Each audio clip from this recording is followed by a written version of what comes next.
王爷，这梁军擅长驯鹰，估计这附近已经有他们的岗哨了。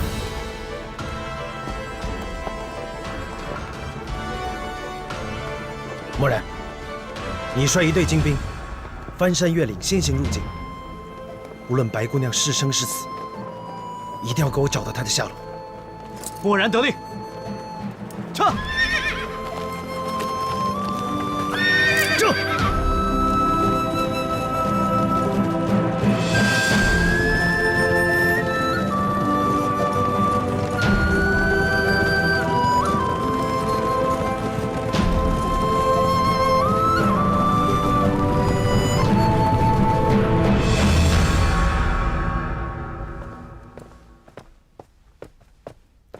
把门关好。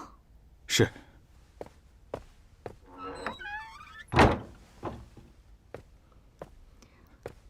夫人，您这是？战况如何？军情。哦，回禀夫人，探子回报，楚北捷行军的速度比想象中的更快，再加上云长关口全开，全程畅通无阻。上将军也已经整军拔营出发了，但估计来不及抵达边境，就会开战。楚北捷，楚北捷。夫人，可有何不妥吗？传下去，全府之内禁止谈论战情，尤其是不能让白姑娘知道。如果她问起来，一律回答不知情。是。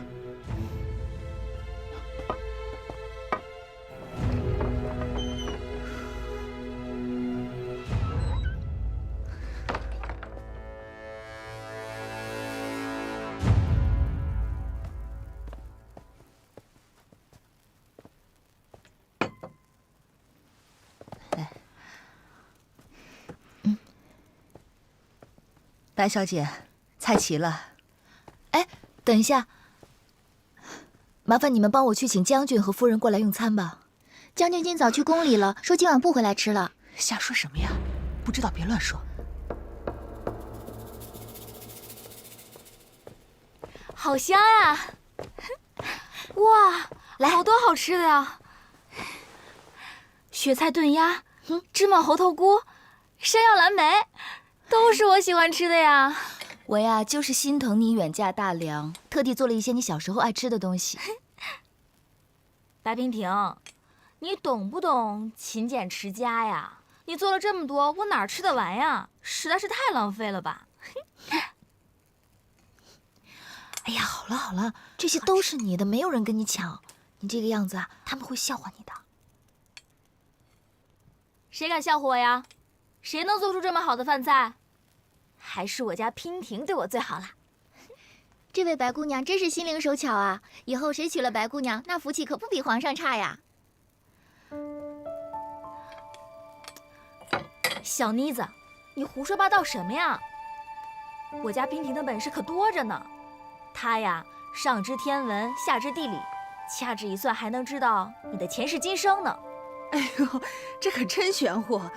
要不我们以后不叫你白姑娘，叫你白仙女儿。就你话多，越来越贫了。你们快下去吧，我跟娉婷有私话要说。是。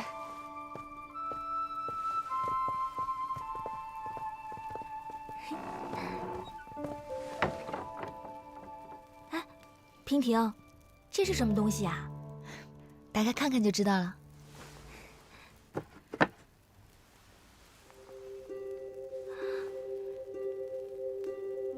娉婷，你竟然记得我喜欢吃这个。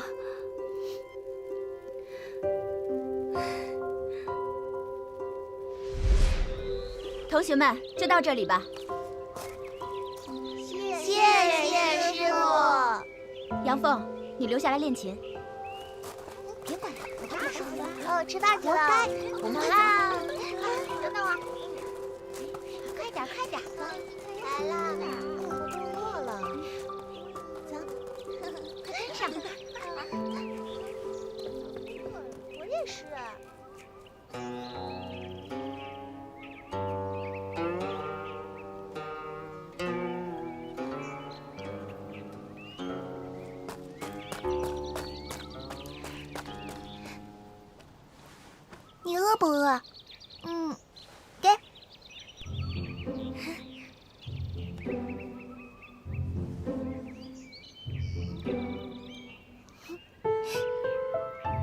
好吃吗？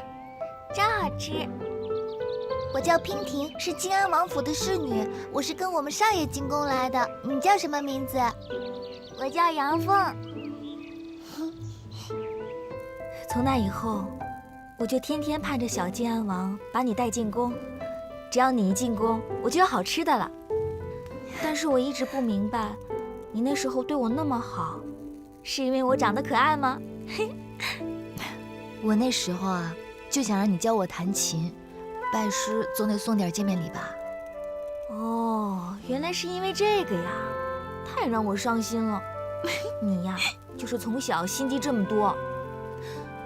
为了怕你饿肚子啊，我还得想尽办法哄着我们家少爷3天2头的进宫。娉婷，想想那个时候，大家多开心，多好呀！你看现在咱们不是又在一块儿了吗？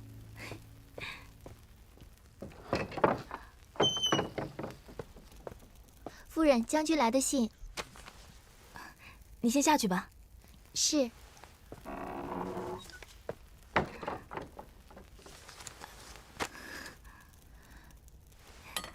赶紧吃饭。上将军的信你不看吗？嗨，有什么好看的呀？还不都是老一套。他肯定又问有没有乖乖吃饭、乖乖睡觉。他呀，他就是一根筋，翻不出什么新鲜花样来。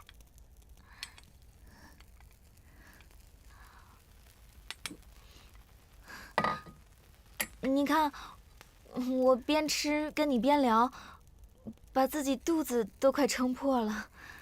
不行，我得回去躺一会儿，我一会儿再过来找你啊。梁王这次匆忙召上将军入宫，可是因为禁军来袭。为什么不告诉我？因为上将军的对手是楚北捷，是吗？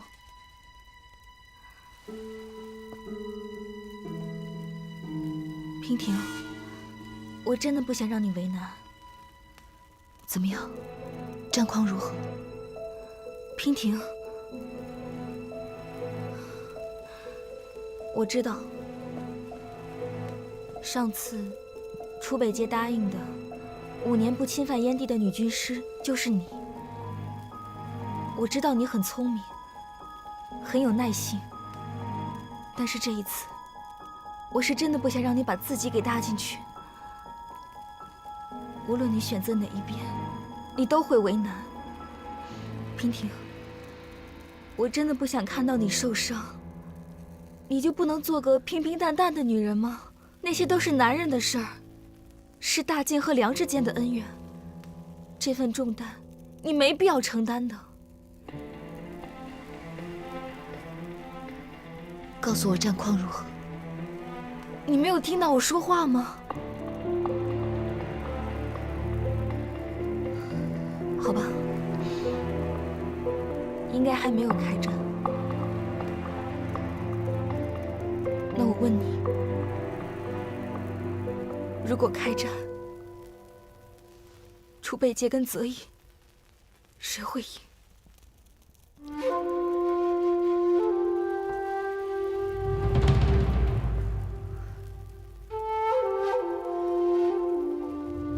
说话呀！我不清楚上将军的实力，所以这个说不准。没关系，我家将军的实力，我很清楚，他一定会赢。他答应过我。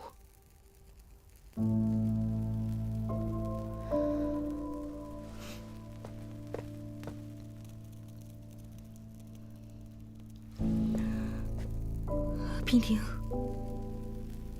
我想这2天我们还是不要见面了，我怕我会忍不住来求你。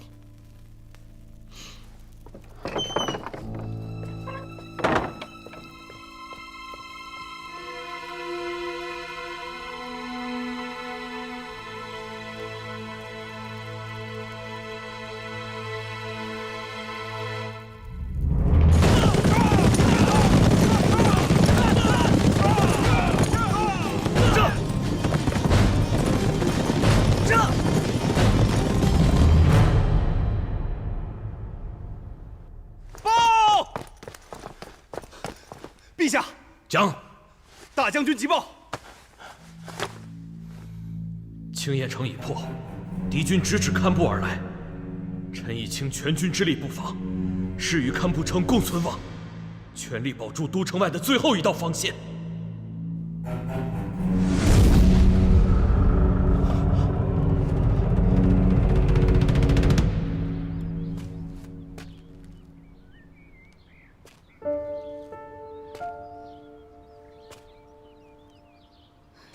将军3天没有书信，夫人就3天没有吃饭。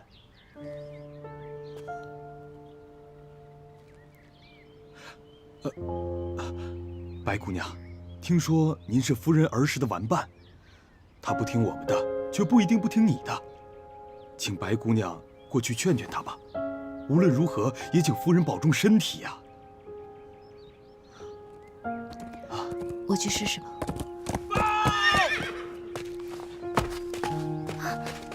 夫人，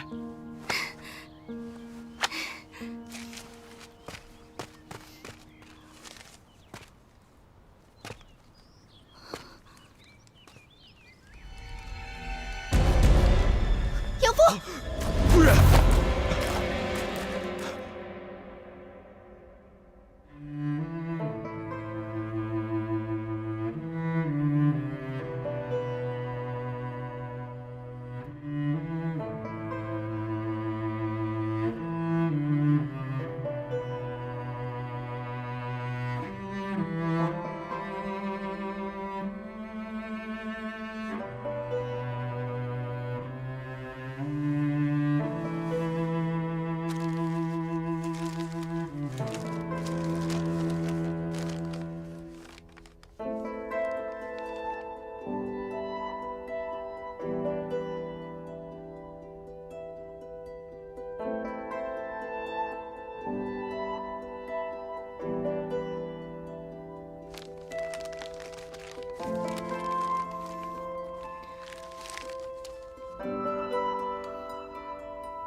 娉婷，你帮我打开衣箱好吗？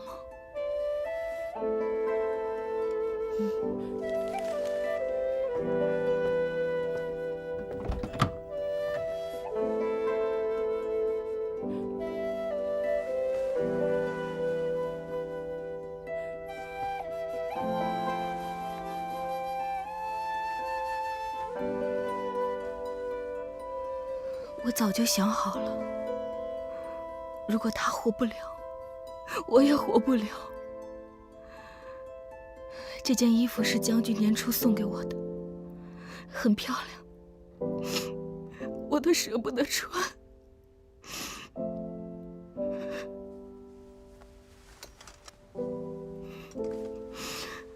如果我走了，你就把我打扮得漂亮一点，好吗？你说什么呢，养父？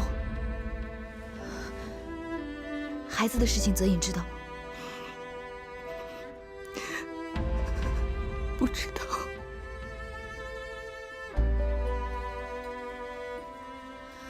你自己摸一下，这里住着你和泽隐的孩子，他才2个月大，最需要母亲的保护和呵护了。答应我，每天都要准时吃饭，按时睡觉，每天都要跟他说话，唱歌给他听。你一定要让他安安心心的在这里长大，顺利的出生。这是你的责任，你知道吗，养父？娉婷，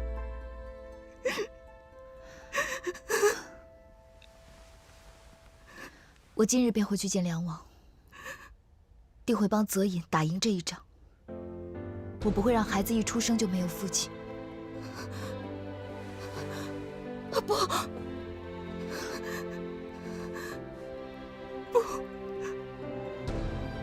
养父，你是我最好的朋友，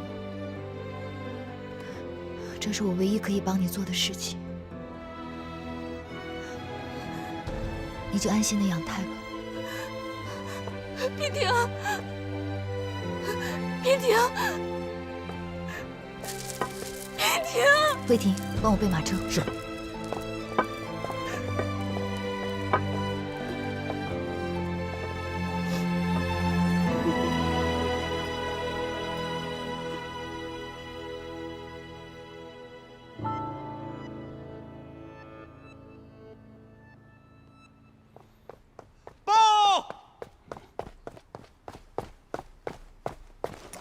陛下，外面来了一个女人，拿着大将军的令牌，想要求见陛下。来人可是上将军的夫人？不是，她说她叫白娉婷，是上将军的朋友。哦，选。是。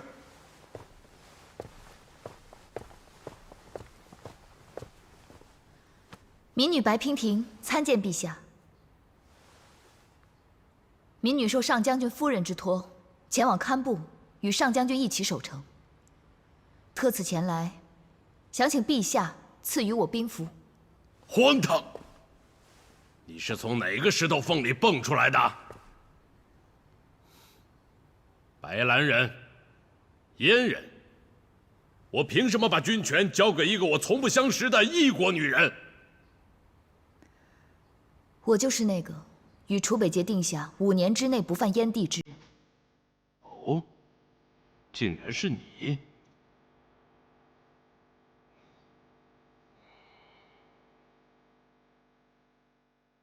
你为什么要帮我们？我不会回答你任何问题，我只告诉你，我可以帮助你。不管陛下有没有听说过我，相不相信我的身份，这些都不重要。堪布城已破，都城岌岌可危。陛下也是命悬一线，陛下你没得选。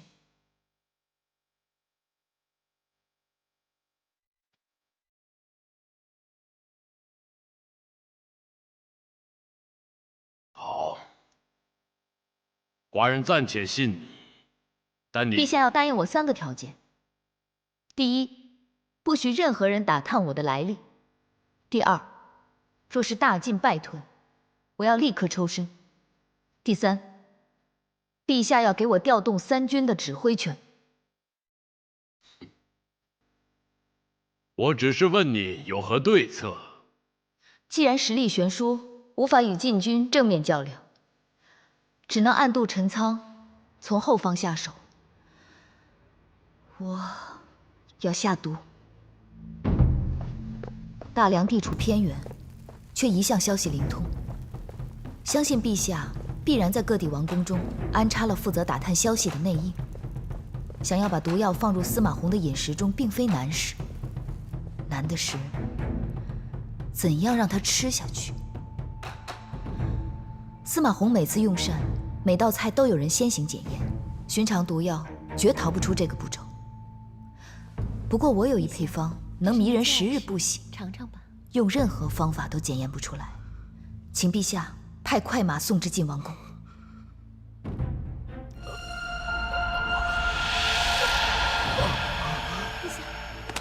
只要在司马洪昏倒的同时，我们把晋王宫内乱的谣言传出去，楚北节得到消息，定会立即退兵，回建康城安定内乱。白姑娘，大梁的安危就全靠你了。我定会竭尽全力。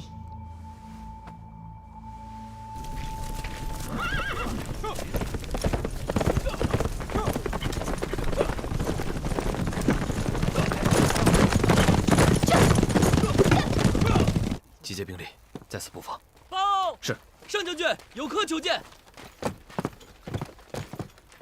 白姑娘，你怎么来了？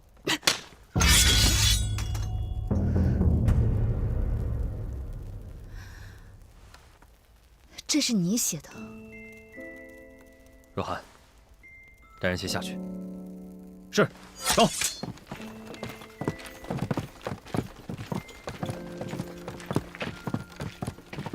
杨凤怎么了？出什么事儿了？杨凤她好得很。我想，如果你要是死了，她会高高兴兴地带着你的儿子一起改嫁他人。儿子，杨凤怀孕了。你以为你写这封信的时候很潇洒，很有气派是吗？你知不知道，杨凤因为你这封信，差一点自杀。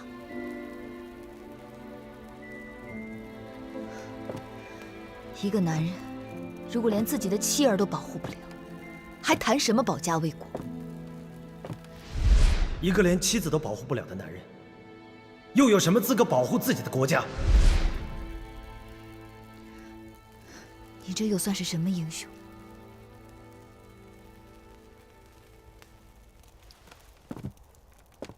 此物你可还记得？兵符。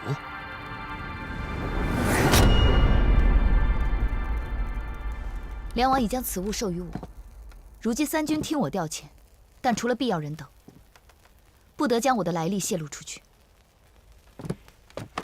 末将遵令。早就听杨凤说，姑娘是女中诸葛，从今天开始，则引听凭白姑娘调遣。有上将军这句话，娉婷就放心了。姑娘风尘仆仆的过来，想必应该是有了主意了。如今我们最重要的就是拖延时间，能多拖延一天，希望就多一些。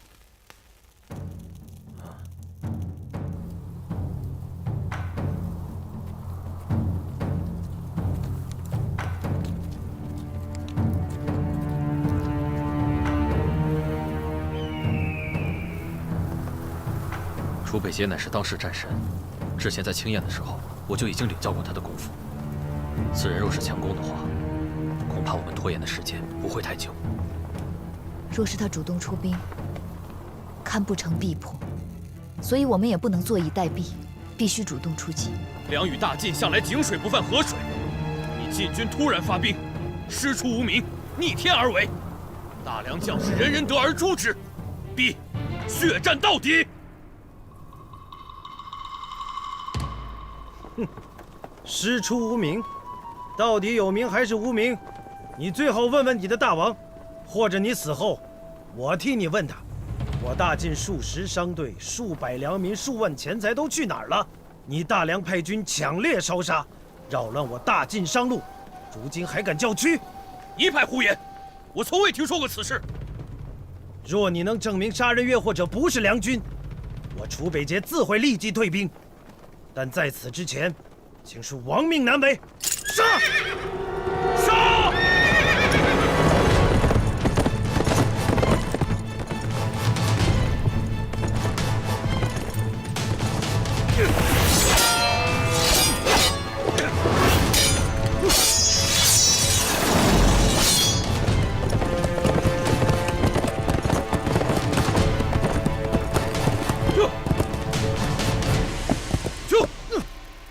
这块地方，上将军可熟悉这里的地形？百里茂林，正是。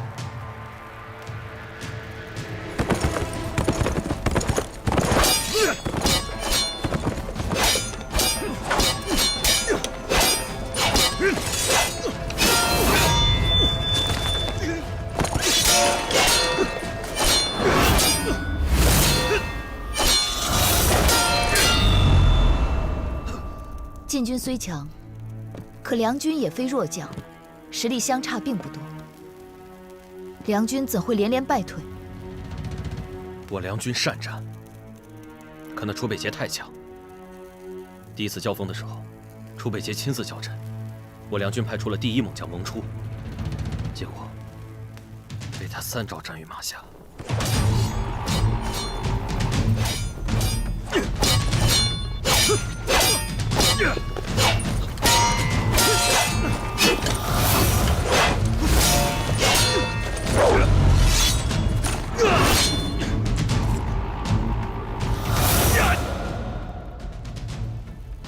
若是上将军出战，结果会是如何？10招之内，尚可抵挡。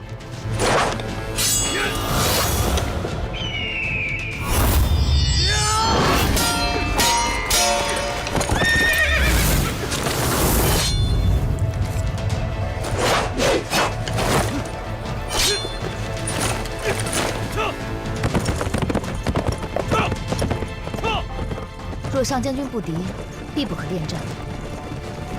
楚北捷见你撤军，必会乘胜追击，而他不熟悉附近的地形。我们的目的地，则是百里茂林。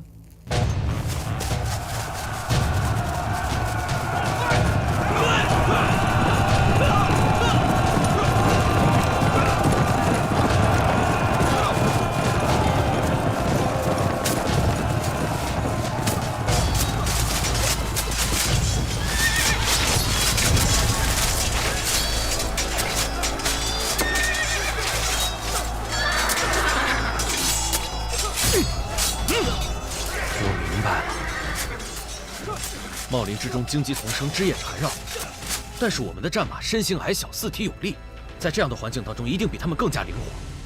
如果能够控开堪布前面的空地，把他们引入茂林之中，利用地形的优势声东击西，我们未必不能赢他。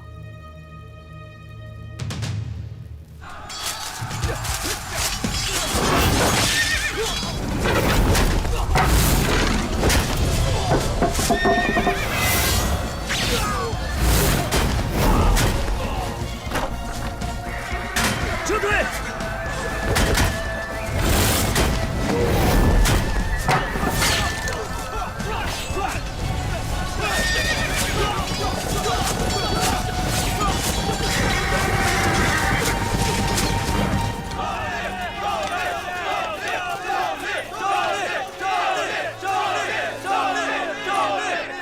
我们终于打了一场胜仗！大家不要松懈，咱们还要再接再厉。今天虽然只是一场小小的胜利，但是事实证明，楚北捷并不是战无不胜的神，咱们可以打败他，并且已经打败他了。今后，不管是谁，若敢犯我大梁，咱们一定要携起手来，把他们给赶出去！赶出去！赶出去！赶出去！赶出去！赶出去！赶出去！赶出去！赶出去！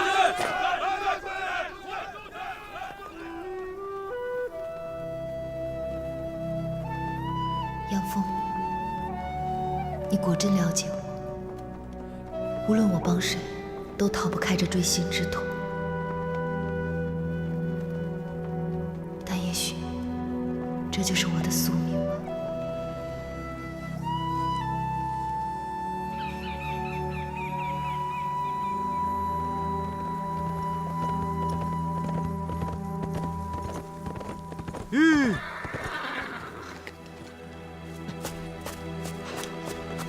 王爷，王爷，已得到确切的消息，白姑娘被良将泽隐给救了。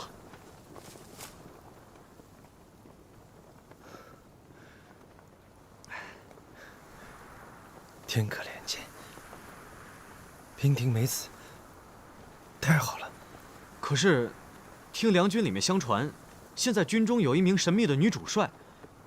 如果蓦然没有猜错的话，这名神秘的女主帅应该就是白姑娘。哎，王爷，那如果是白姑娘，那你说咱这打还是不打呀？今日一战实在不像是泽隐的手笔，接下来的仗就变得有意思多了。嗨，这有什么意思啊？百里茂林让我们的士兵吃了亏，但偶然也让我发现了一件好东西。啊？这不就是半截树枝吗？这叫三花树，百里茂林里到处都是。可娉婷只用它来缠住我们的战马，看来他还不知道这种树有更厉害的地方。有句话叫“以彼之道还施彼身”，唯有用它还颜色。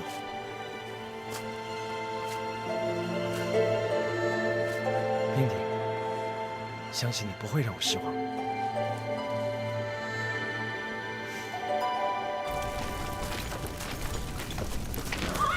如今我们虽占先机，但这棋盘上已经没有多余的棋可以走了。可是这场胜利对我们来说至关重要。如今将士们的士气都被提起来了，大家都非常有信心。虽说不一定能胜，但接下来楚北捷的日子不会好过。对了，有一件事情我想问白姑娘。何事？你可知道，禁军为何会突然对我大量出兵？为何？今天我和楚北捷对战之前，他提到过，说有大批晋商被我梁军所杀，好像就是因为这件事情出的兵。但是我对此事一无所知。虽然我隐居已久，但是军中的事情我不可能毫不知情。这件事，白姑娘知道吗？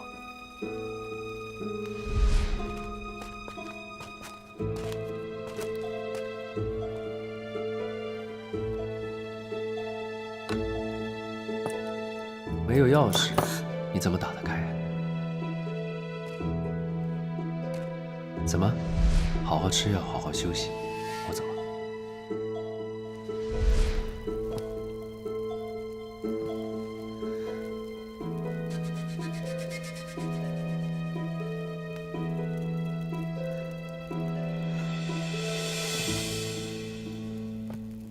不曾听说。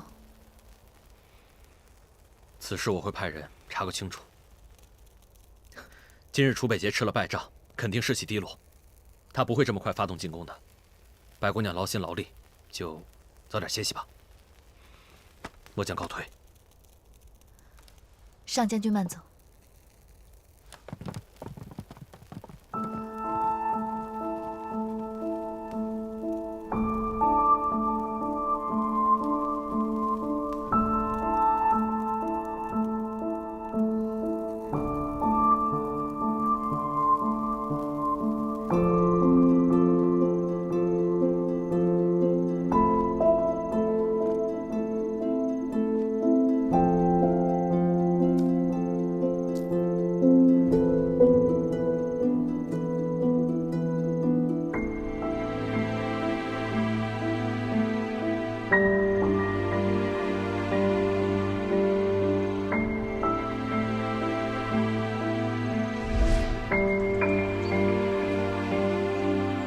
姐姐，求求你别走啊，姐姐！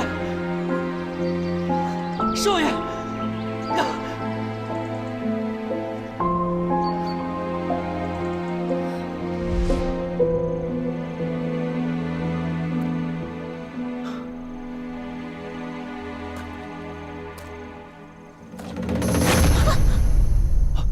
公主，何霞冒犯公主，请恕罪。对不起，将军。是本宫唐突了，打扰了将军。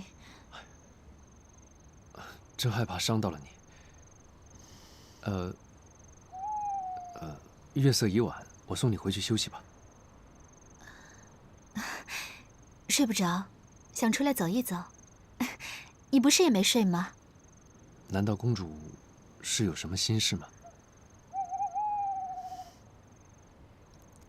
怎么，你看出来了？让我来猜一猜，应该是明天就要回王宫了，所以睡不着，对吗？公主，你虽然回到了白兰，但是这里的每一寸土地，对于你来说都是陌生的。你能不能把白兰掌管好？你曾经的那个家，现在变成了什么样子？这一切都是未知的，对吗？我想告诉你，我和你是一样的。我何霞在白兰没有亲人，无依无靠。白兰的每一寸土地对于我来说更加的陌生。我能不能在这里站稳脚跟，更是一个未知数。原来将军也会担心未来，我还以为……没错，公主，你的担心其实就是何霞的担心。我们在这里无依无靠，无路可退。但是公主，我想提醒你，我们应该把这份担心藏起来，放在心里，不要被人抓住了把柄。所幸我们还有彼此啊，我们可以互相扶持。你可以把我当成你的知心人，有什么事情，你可以告诉我，倾诉给我听。知心人？没错。我们可以做彼此的知心人，我可以替你分忧解难。准奏。何霞领旨。公主，今晚月色这么美，我们一起小酌一杯吧。好啊。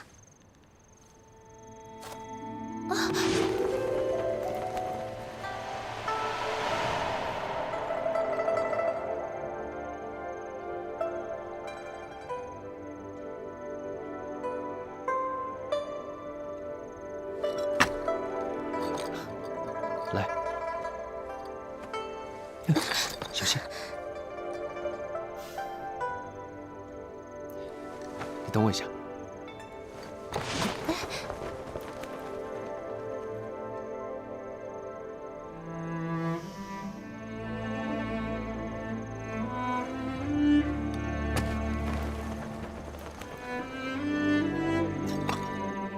来，请。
不好意思，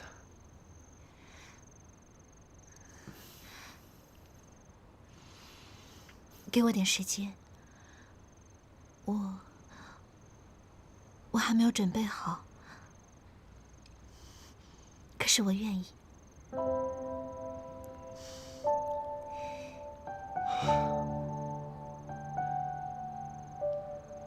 公主，我把你送到云安城外，我就不入宫了。为什么？因为现在晋梁虽然已经开战，但是他们双方谁赢了，对我白兰都没有好处。最好就是他们都输。可是他们的输赢，跟你陪不陪我回宫，又有什么关系呢？当然有关系了。我在入朝之前，会为你备份厚礼。我明白了，那我一定会等着你回来。好。公主，想不想看看你的白兰？你这是要带我去哪儿啊？去哪儿并不重要，反正我们脚下都是白兰。白兰那么大，走这么慢怎么看得完呢？我可要加速了啊！你得帮我记得来时的路。好，撤。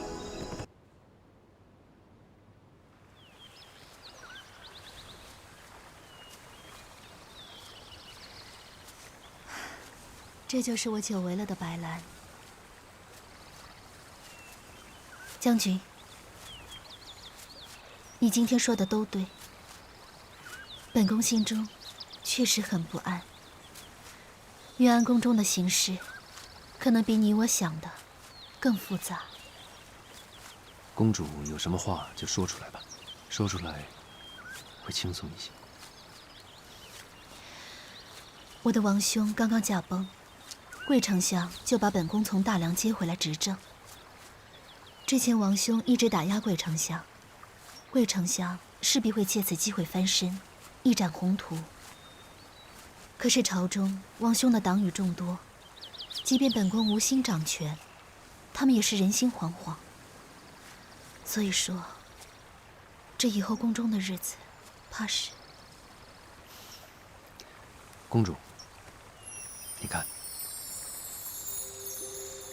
你的白兰王朝多美呀！这些山川河流都是你的，百姓们，宫中的每一个臣子也都是你的。将军的意思是，白兰多年军力薄弱，无将可用，故外不可攻。目前，公主朝中无人，依附于贵家，内不可乱。公主回去之后呢，需要做好的是一个守字，守住你的江山，守住你的百姓，守住你自己。公主，难道你不是这么想的吗？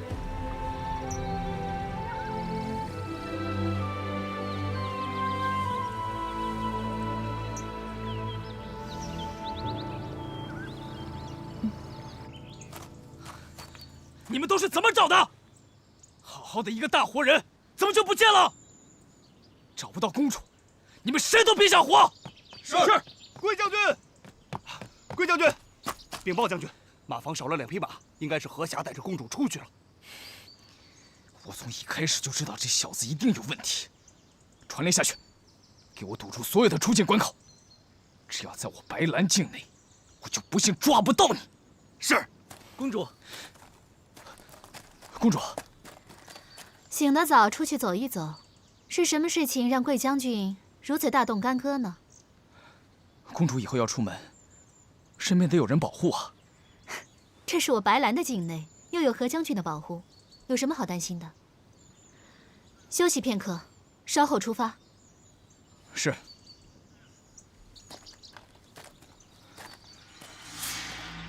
你们去哪儿了？我为什么告诉你啊？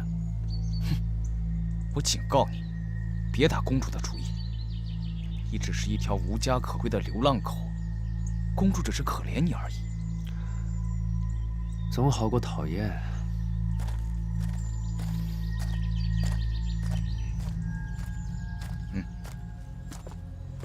贵将军，在进云安城之前，把这小子给我处理掉。这小子还有点功夫，不要硬来。是。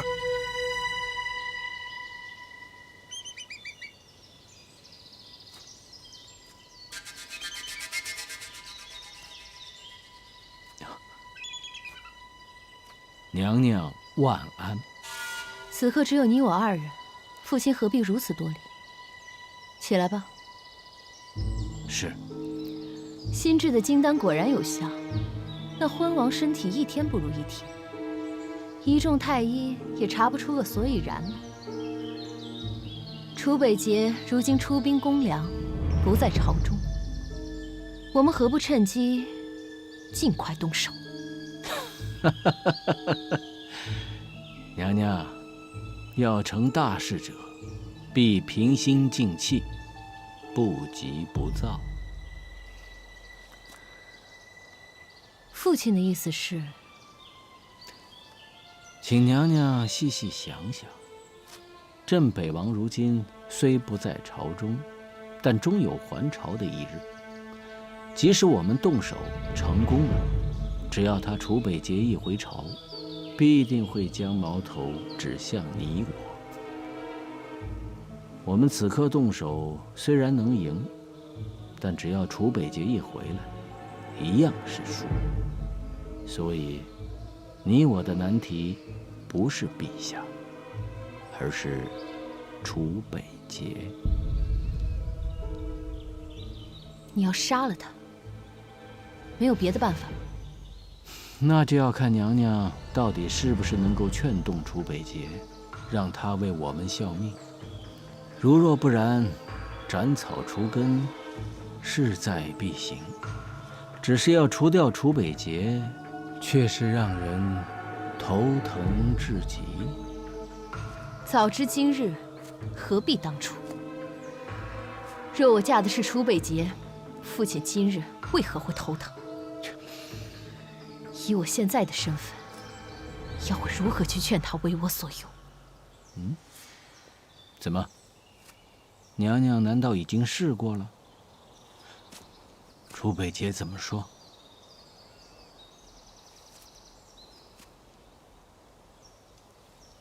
你知道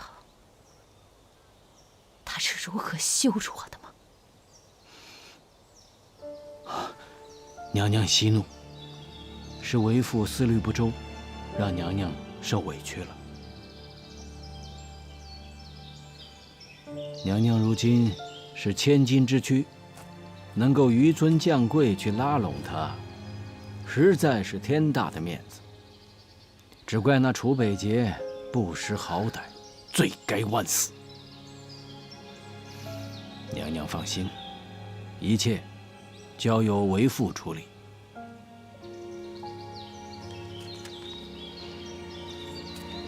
娘娘请看，这是梁王托人给为父捎来一封信，他竟有一个绝妙的主意。楚北杰现在正在与梁王开战，是下手的好时机。事情我已经交代给下面，娘娘放心，绝不会脏了娘娘的手。为父告诉你，只是让你心中有谱，必要之时，能替我牵线搭桥，推波助澜。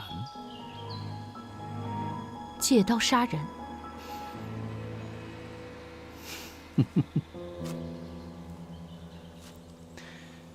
女儿啊，有一些事勉强不得，当断则断，当杀则杀。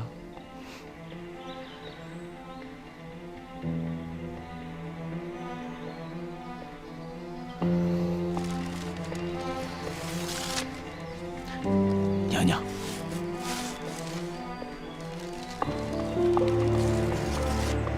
要留他做证据吗？楚北杰，都是你逼我的。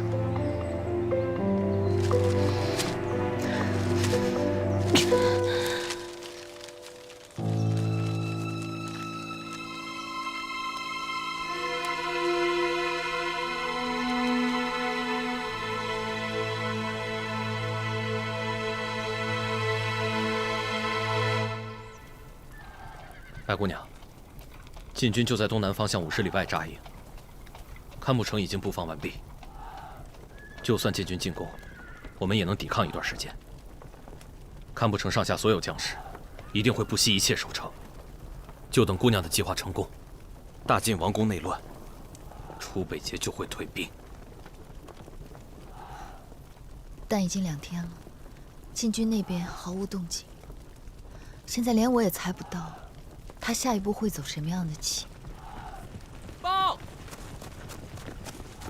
单将军，白姑娘，经我方侦查，晋军每天正常休息，但有一小波步兵每天清晨进入百里茂林，深夜才回来。又是百里茂林。楚北杰派人去百里茂林干什么？可有相关百里茂林和堪布的典籍？有，我回头让人给姑娘送过来。百里茂林，楚北杰做任何事情都有他的目的，我们也不能松懈。将军，可否立刻派一队士兵悄悄进入百里茂林查探？好，我立刻派人去查探。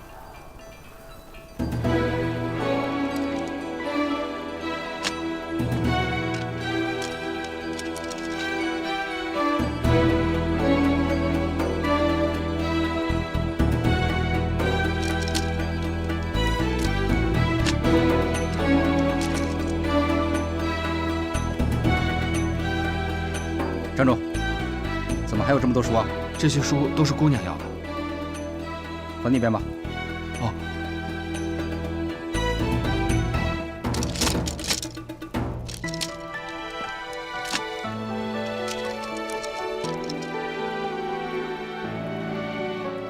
哎，姑娘看书好快呀。对了，一目十行。先下去吧。哦。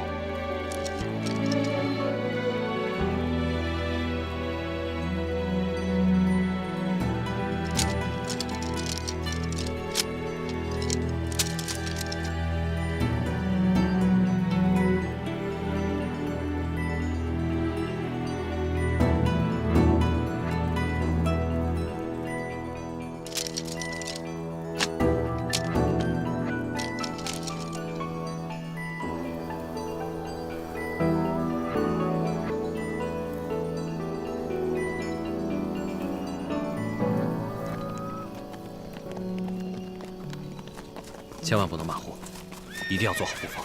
好。将军，白姑娘起了吗？白姑娘一夜未眠。什么？一夜未眠？我真担心白姑娘的身子挺不住啊。找到了，找到了！我知道了，是毒蜂。毒蜂？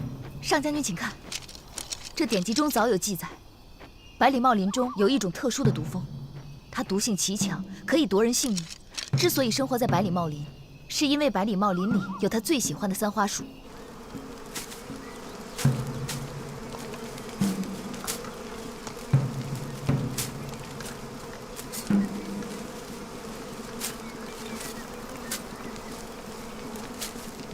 三花树毒液可以引发毒蜂狂性，用其汁液熬药饮用，却可以解毒。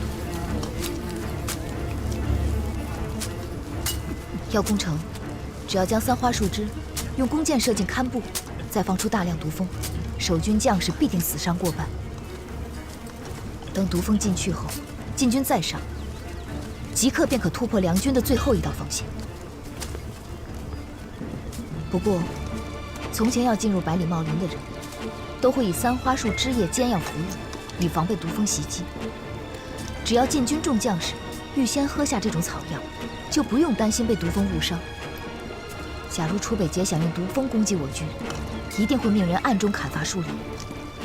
而为了避开我们的探子，他们就必须就地熬制解药。竟然还有这样的计策！是啊，这样的计策听起来虽然匪夷所思，但这也恰恰是他最可怕的地方。楚北捷最擅长的就是因地制宜，擅长用最少的兵力达到最好的效果。战神这个名号也不是浪得虚名的呀。沙场上能和这样的良将为敌，也不知道是幸运还是不幸。那接下来我们该怎么办？是。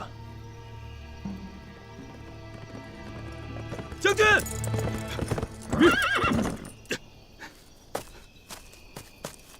启禀上将军，末将已经查过了百里茂林，发现晋军在里面砍桑花树枝熬药，他们保留了树林的外貌，从外面看是完全看不出来的。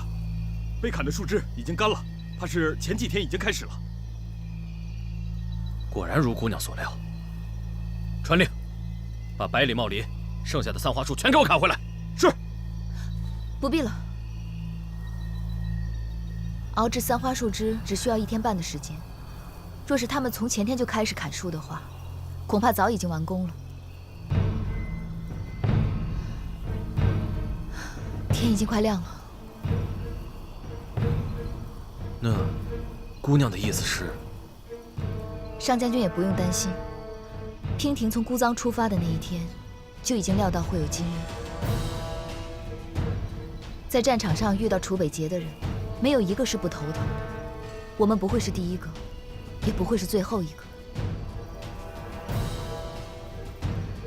这么说来，上将军必须要在堪布城找到一张琴，不缺弦可以弹的琴。什么？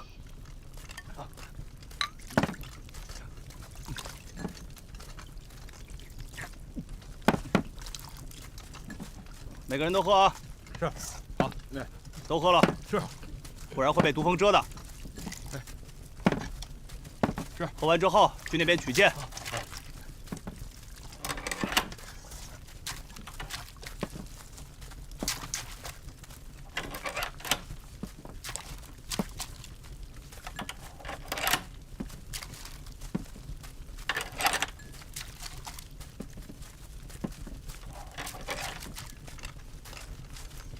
我带上啊！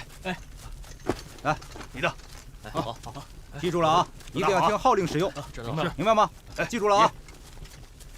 下一个，来，快！给我一个，快拿好，带上。好，这个，来，好，拿着。哎，王爷，毒蜂性情凶猛，一旦攻击起来，恐怕连白姑娘都不能幸免。你真的要这样做吗？把剩下的解药都带上吧。不过我想应该用不上。昨夜梁军的探子入林侦查，说明他已经猜到了我的计策。只要他能猜出来，就一定能阻挡。既然他敢来堪布城，娉婷不会让我失望。王爷，时辰已到。我已经很久没有像现在这样热血沸腾，满心期待。今天一定是特别的一天。堪布攻城一役，即将成为我永生难忘的一役。我志在必得。出发！是。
王爷，是否立即释放毒蜂啊？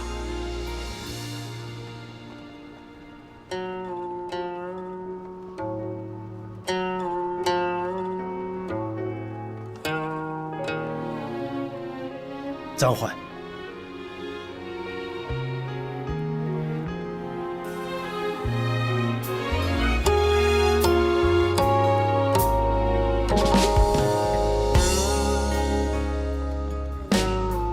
弦断了。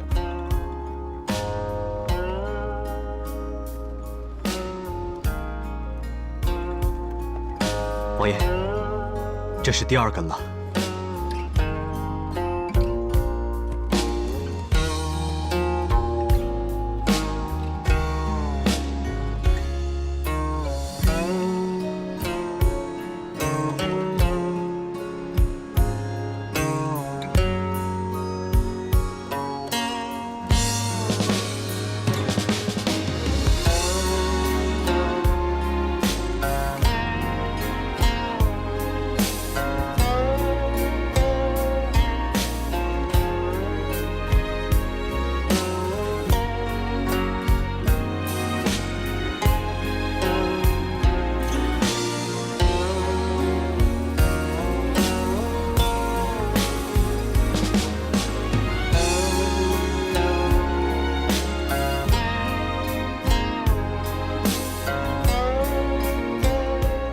传令，退兵30里扎营。是。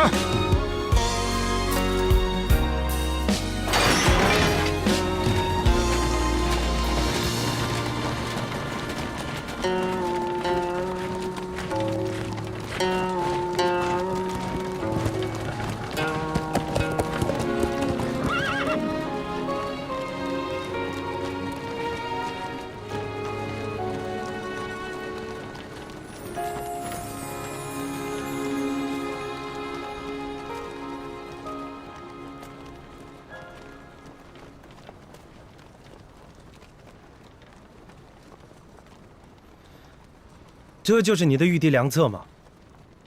早已活腻了吗？居然命你一人出现在我数万大军面前。我不在的时候，你就任凭他们这么糟蹋你吗？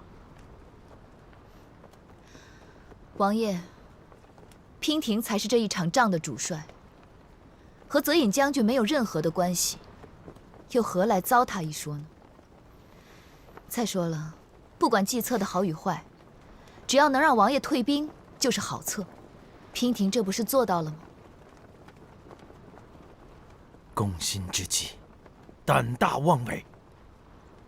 若是王爷真的在众目睽睽之下用毒蜂之计害死了娉婷，那恐怕就会激起梁军最后的热血。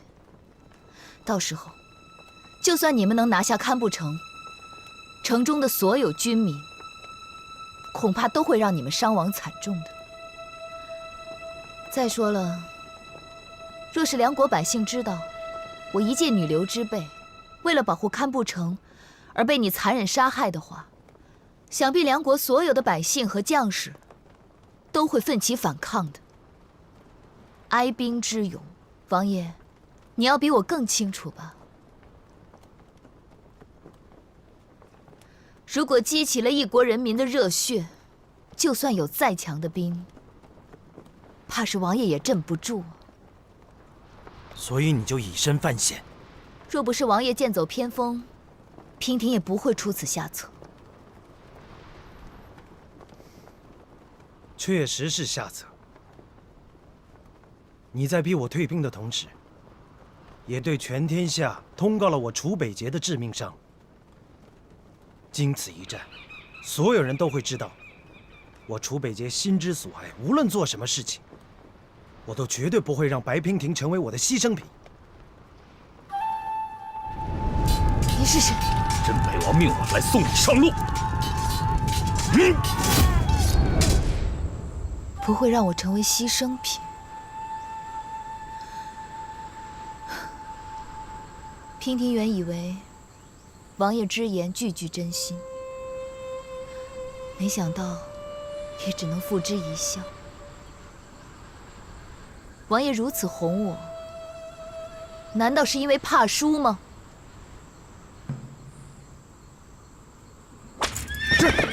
这！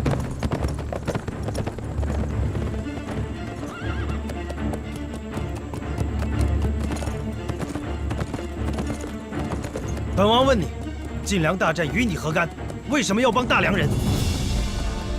大梁并没有去截杀大晋的商队。没有？没有。看来你已经知道谁是这场战争的幕后推手。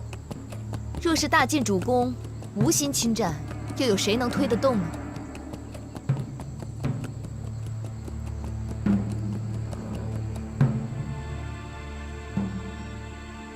我们各为其主，立场不同，我也不逼你。这一局你赢了，我输给你3个时辰。下一次，我一定会来亲手生擒你。娉婷一定会竭尽全力，不让王爷失望的。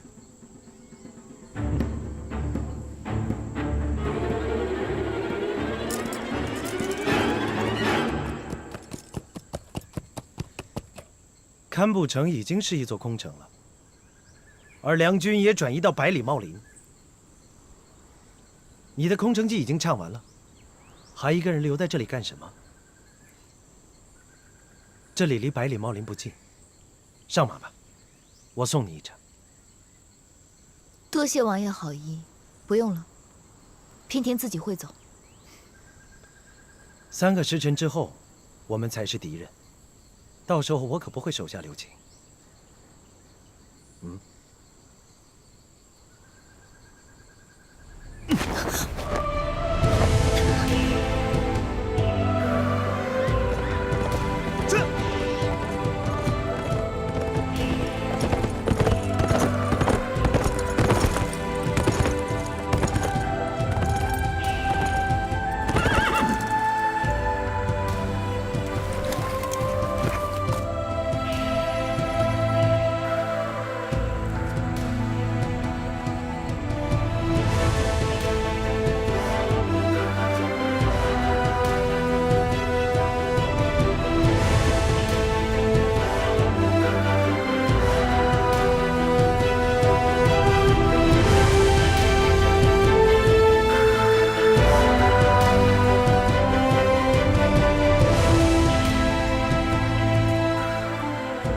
去吧，就送你到这儿了。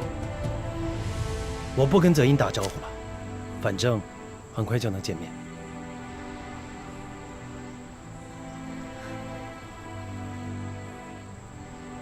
怎么这么看着我？舍不得？还是想跟我一起走？我只是在想，你是我遇到过的最可怕的敌人，完全看不透你心里到底在想什么。我的心对你完全敞开，就看你愿不愿意进来看看。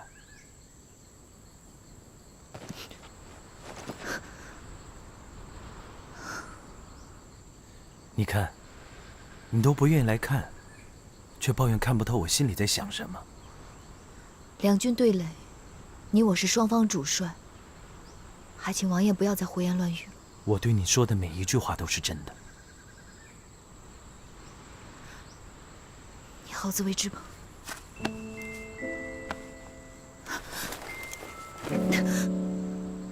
放开！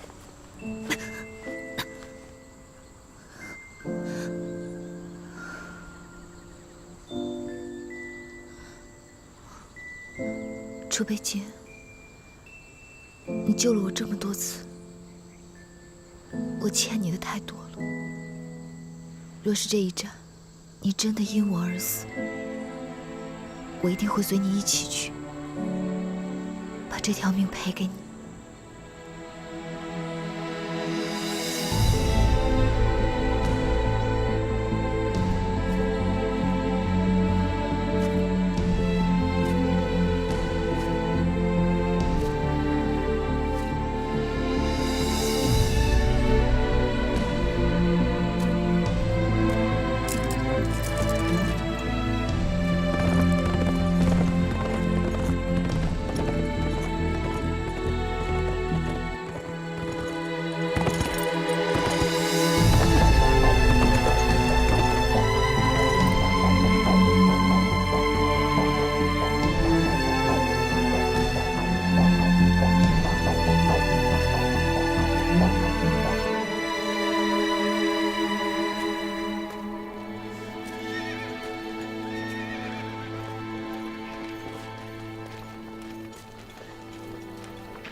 回来了。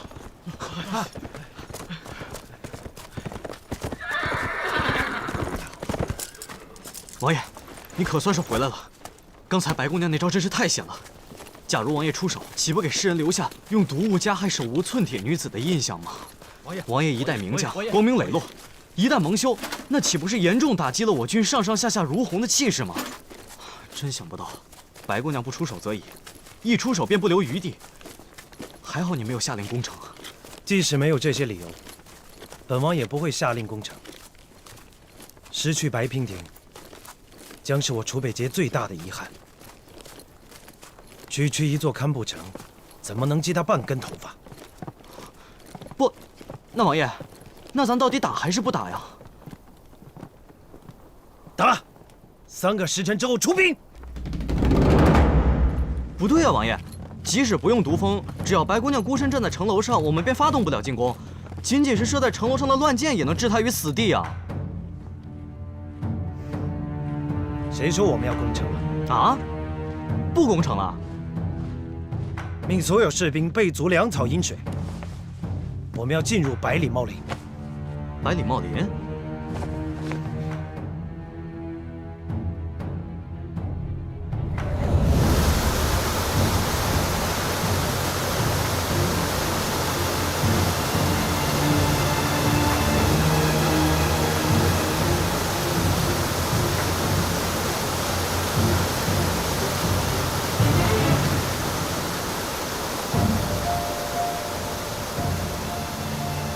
洛然，如果换成了你是梁军主帅，你会怎么应对晋军？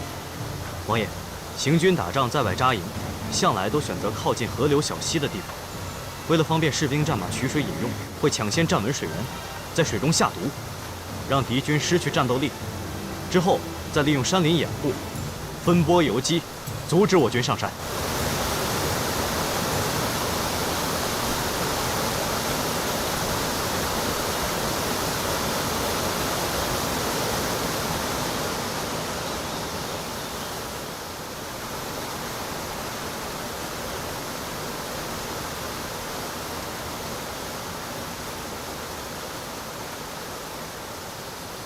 上将军，白姑娘，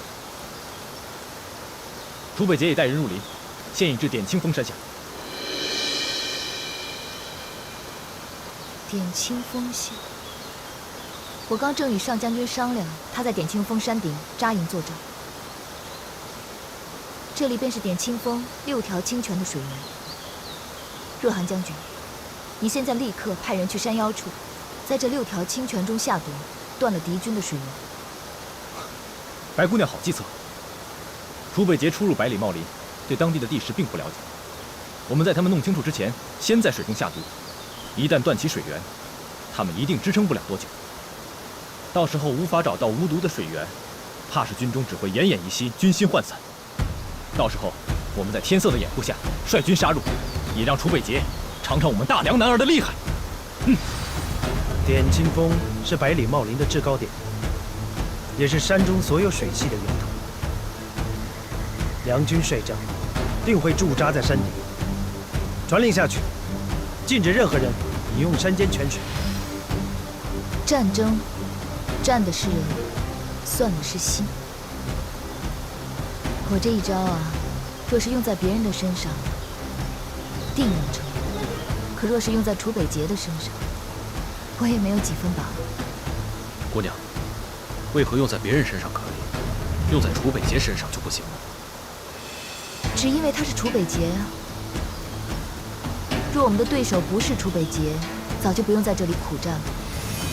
百里茂林沿堪布山脉延绵近百里，范围极广。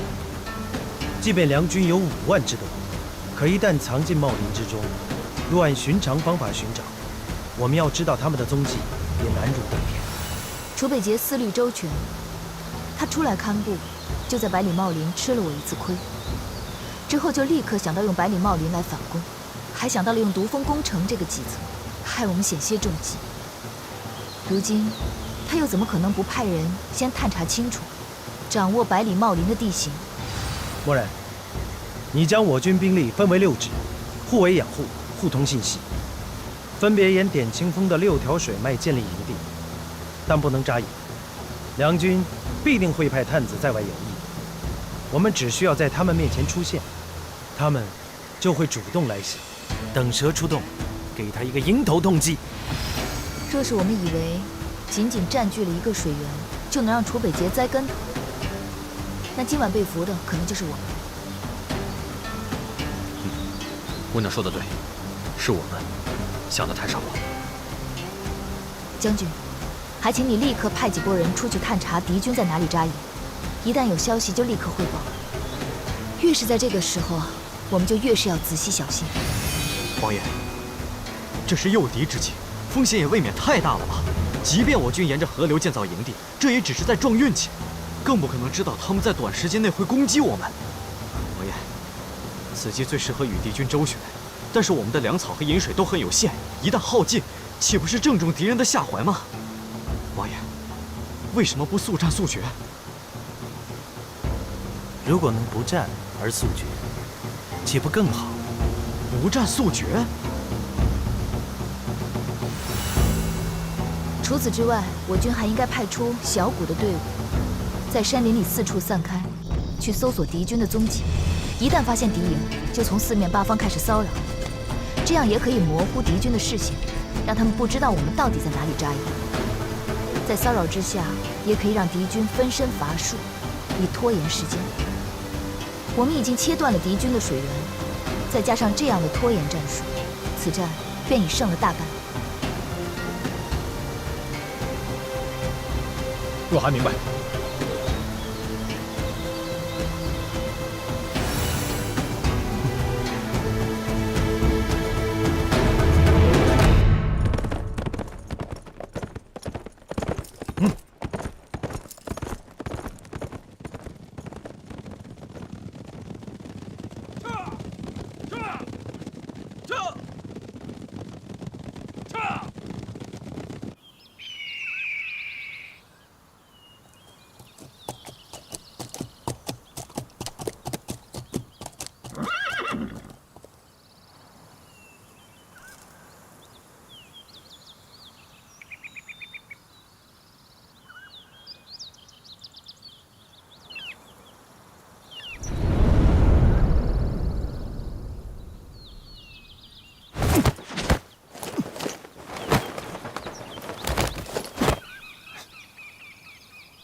白姑娘，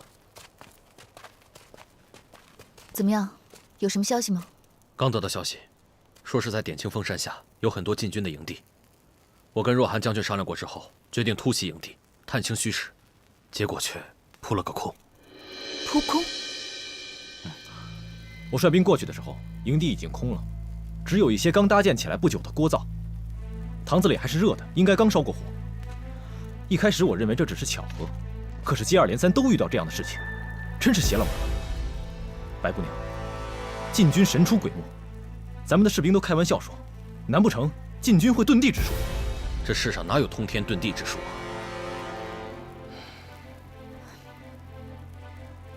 不对。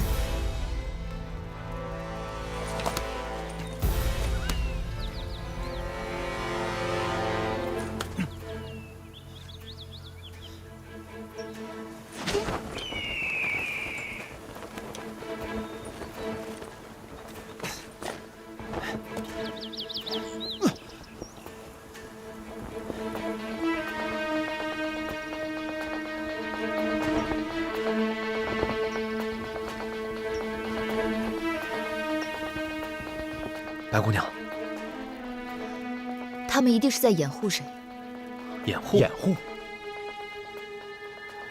道理很简单，若他们真的是在安营扎寨，而我们又是突袭，他们不可能事先得知跑得这么干净，这分明就是诱敌周旋之计。白姑娘的意思是，禁军不打算跟我们交锋，而是在跟我们周旋。正是。楚北捷不想与我军正面交锋，可他们的手里又没有了洁净的水源，只有粮食，他们也撑不了多久。拖延对敌军来说并非上策，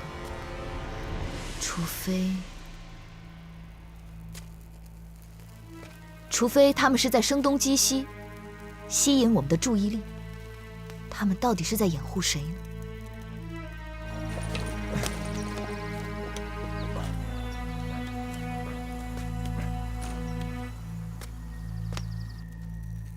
白姑娘会不会想太多了？说不定只是敌方的哨探比较厉害，早就已经探知了我军驻扎的地方，从而得知我军的动向呢？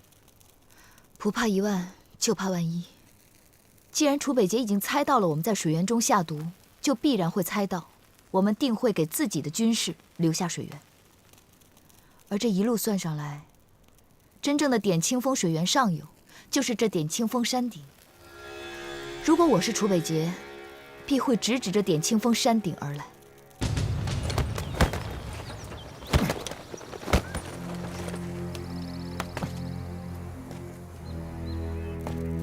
可点清峰的半山腰早已埋伏着我们的人，若楚北捷带人上山，立刻会被发现，又何来掩护之说？上将军，这点清峰除了我们的步兵之处，还有没有别的路可以上山顶？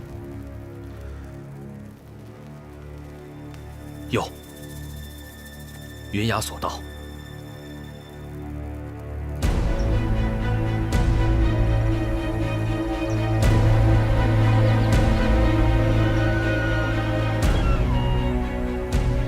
云崖索道直通点清峰峰顶，但索道狭窄，再加上山间湿滑、峡谷风大，十分危险，早已被废弃。如今只是猿猴蚁兽的捷径。要想过军队，是万万不可能的。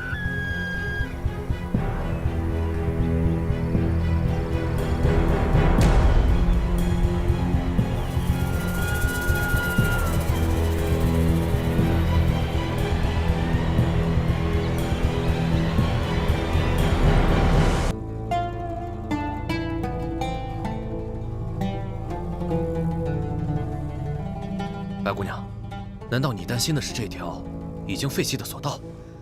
于旁人无用，可于楚北捷倒是未必。我们身处的点清峰顶，虽然占了一定的优势，有重重保护，可唯一的弱点就是无法屯兵，不堪一击。一旦敌军攻上来，我们就会变得非常被动。所以，既然有这条索道，我们就不得不防。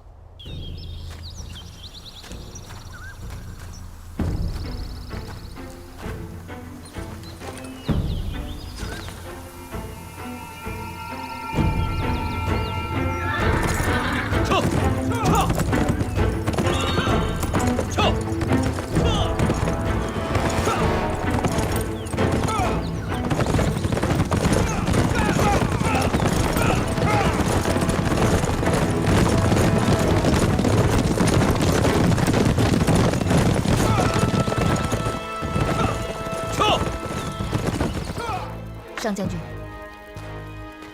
命你带1万精兵，在山腰处包抄围截。若遇见敌军，就让他们务必停留在避雷峰区域。得令。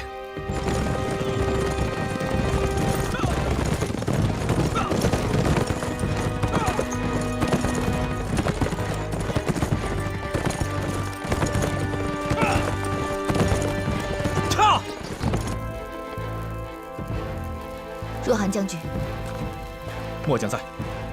你另派100精兵去割断云崖索道，不要让敌军上点庆峰顶。是。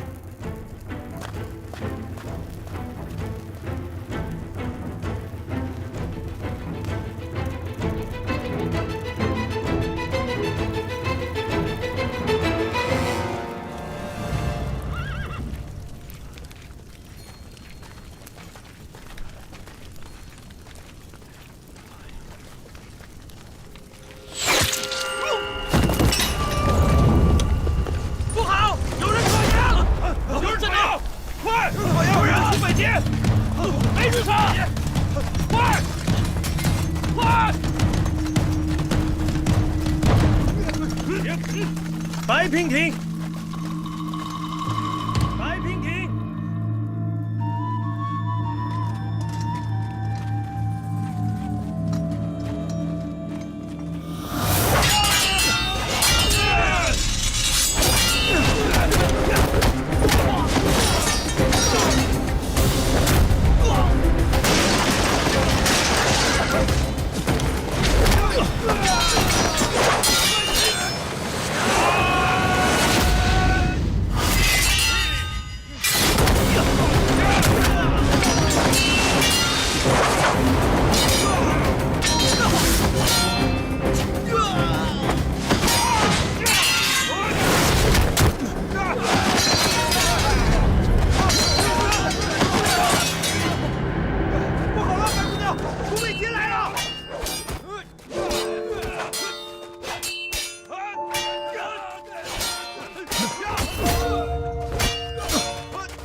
立即失效，不管是粮是烟，将被我夷为平地。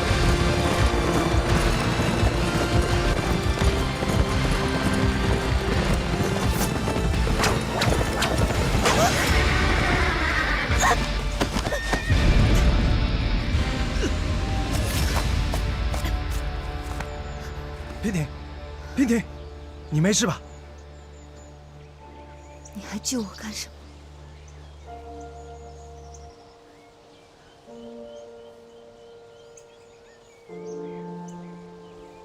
我跟你说过多少次了，你的命是我的，谁允许你这么做？你不是想我死吗？啊？娉婷知道，娉婷一再为难王爷，能活到今日，已是王爷的恩典。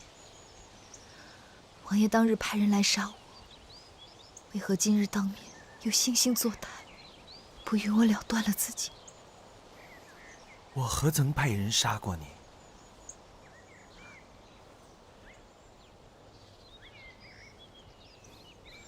此事我无法跟你解释，但这次我是为你而来。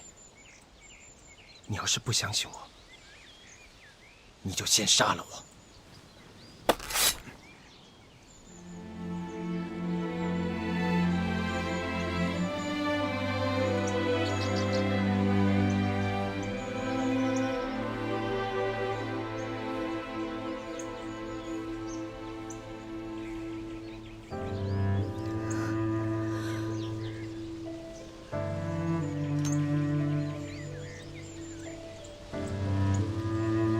我相信，我相信，正是因为相信，所以才痛苦。你追我赶，躲躲藏藏，何时才能停歇？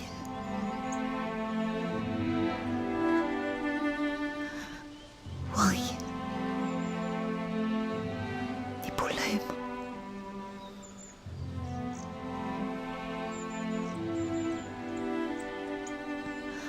我终于把我要说的话都说出来了。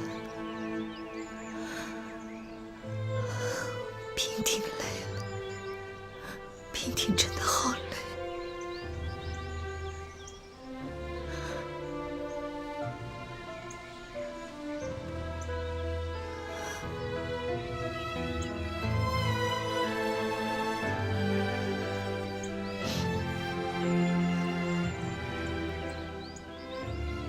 不要再隐藏了，跟我走好吗？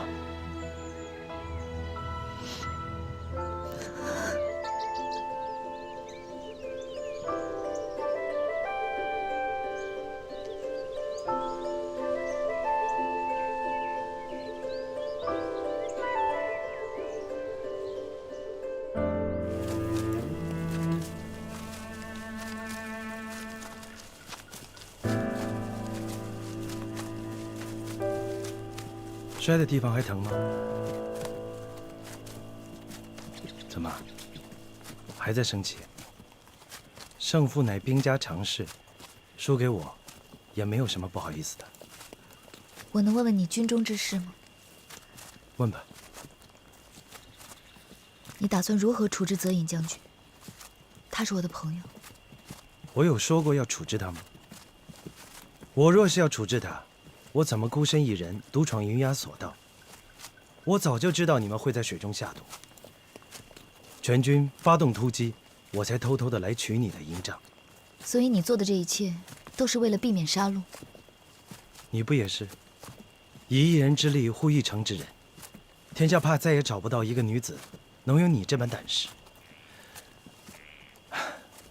我这命真是……你的命怎么了？太好了。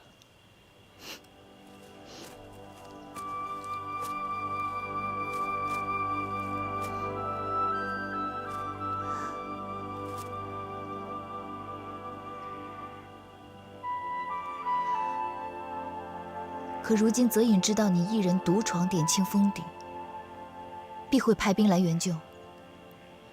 想必此间，这山林尽是良兵。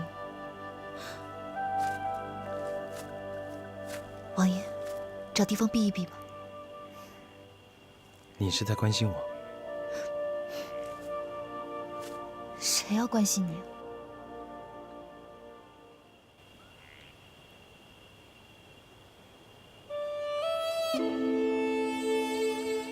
你还记得你曾经对月起誓吗？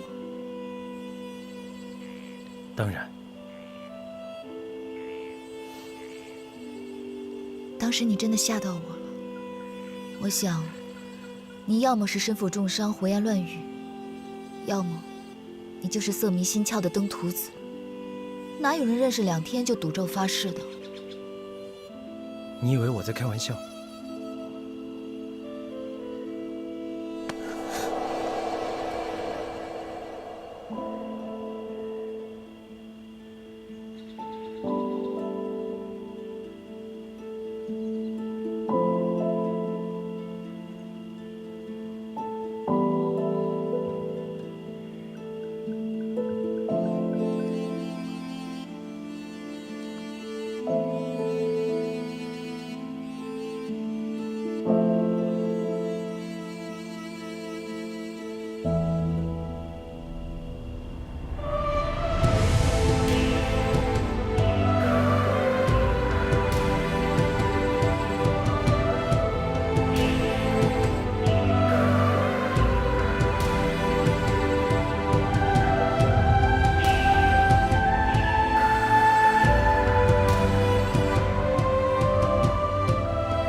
是认识2天。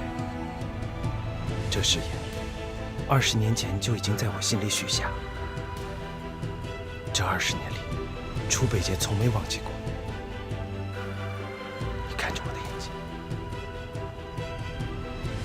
白娉婷，我楚北杰今生只爱你一人，不离不弃，生死相随，月下盟誓，永不相负。娉婷愚昧，直到以为这一生再也见不到你，才知道自己错过了什么。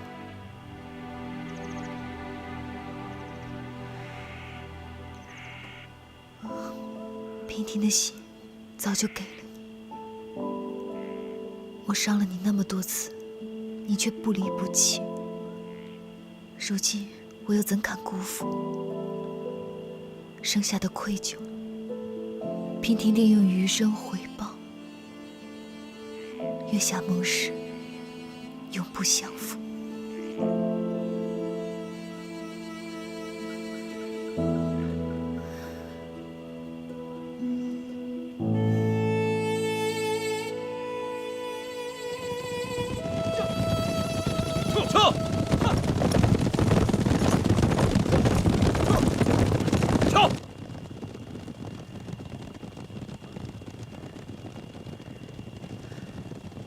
快走，他们追来了。走上马。来，跟我走。从此你不姓白，随我姓楚。北杰，有你一声北杰，什么都值了。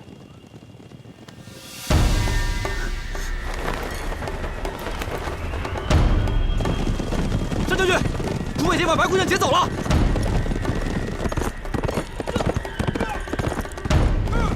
一定把白姑娘给我救回来！撤！快，队长！快！糟了，他们快追上来了。让他们追吧，就是千军万马、刀剑相向，我也不在乎。你在我怀里就好了。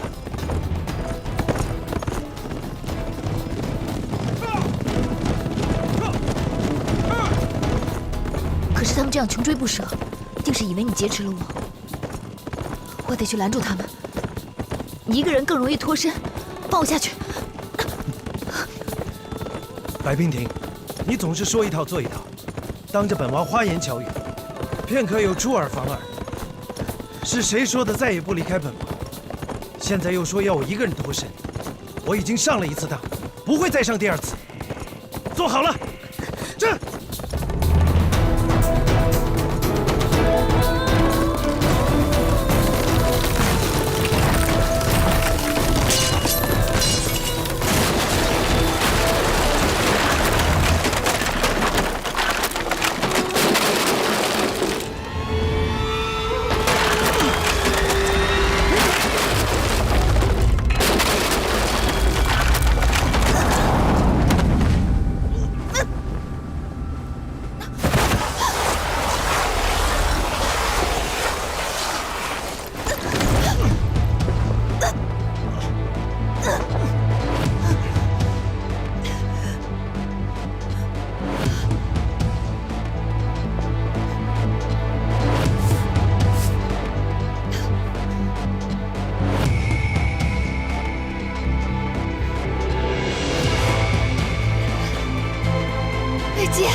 北姐，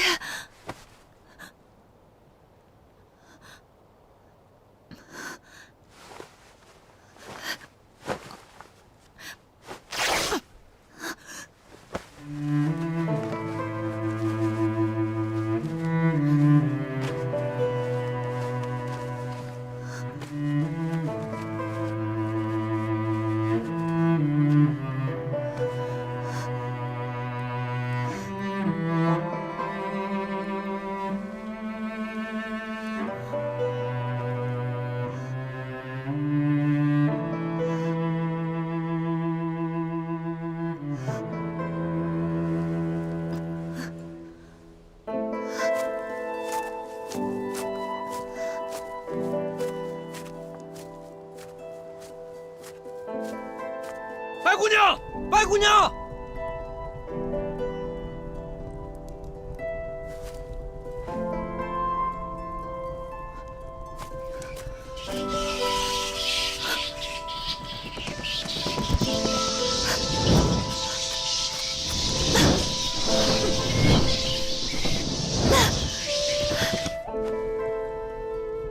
下面有火光，他们应该还活着，快，绳索！是。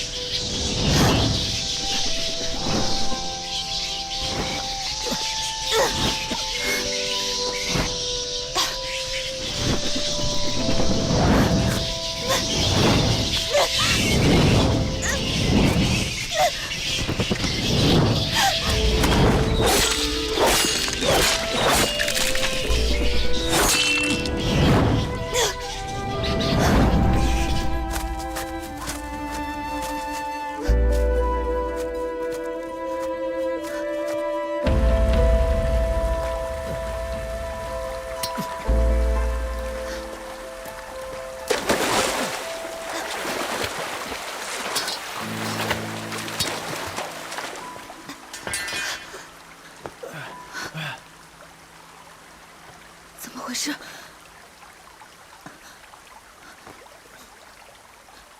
怎么这么严重？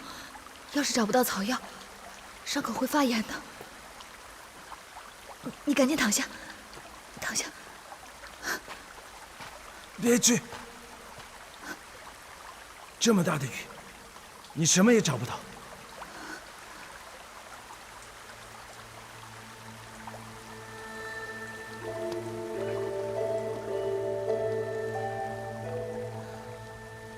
我死不了，没事。可是，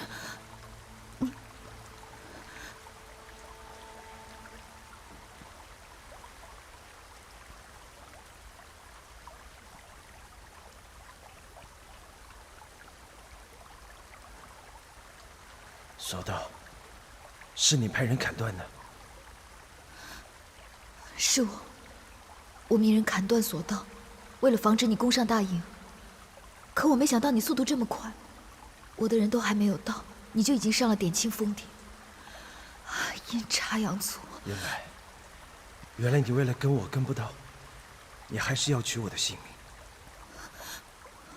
好了，好，我没有，你要相信我，我没有。沙娉婷，我吓着你了。胜败乃兵家常事，我输给自己的女人，我很骄傲。北姐，我说过，你愿意叫我一声北姐，我什么都值了。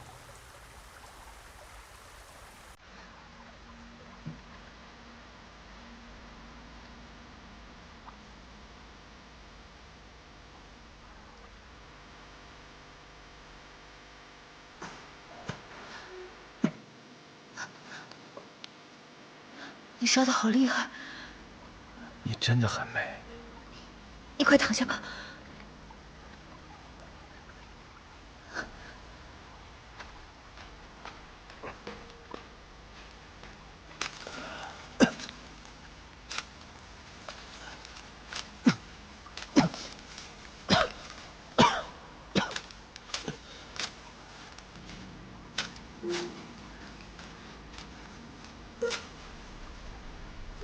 的晚风听到还是那放肆，就是现实现实。万光夜里，我不会抽取你，就这。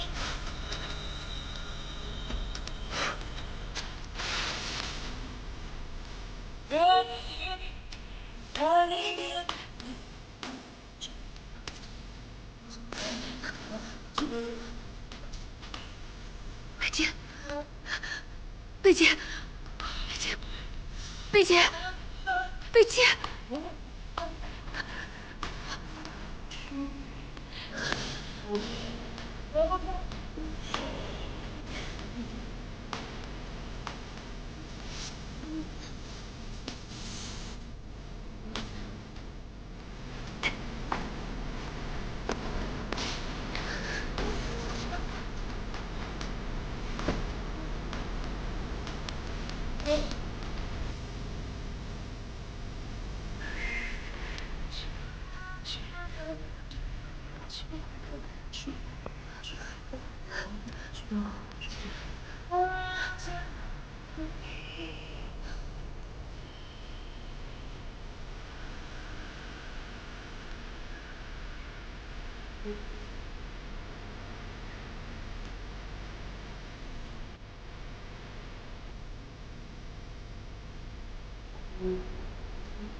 婷婷。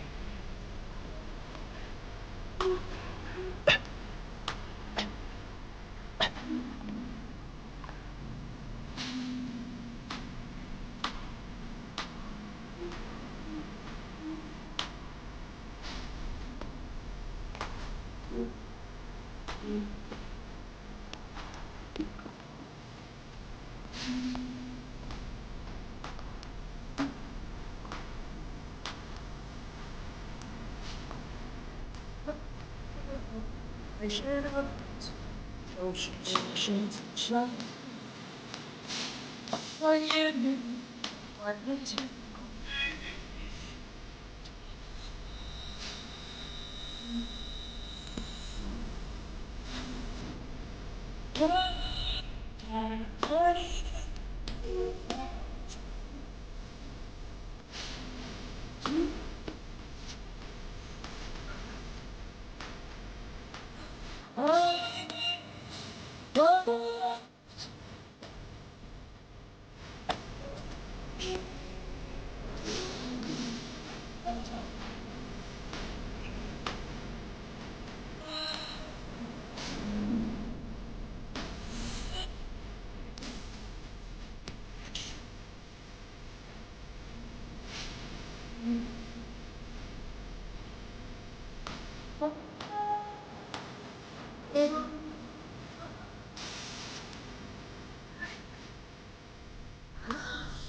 从今以后，平定心处。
冰婷，干嘛？让我看看你。你的衣服早都干了，赶紧穿上吧。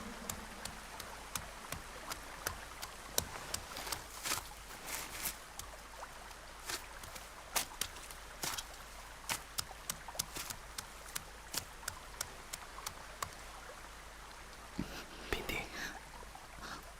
我采了一些草药，好像缺了一味。昨晚发生的事，你不打算负责任？刚退烧就欺负我，早知道就让你一直病下去了。若病着便由你照顾，我倒希望可以一直病着，一直让你照顾。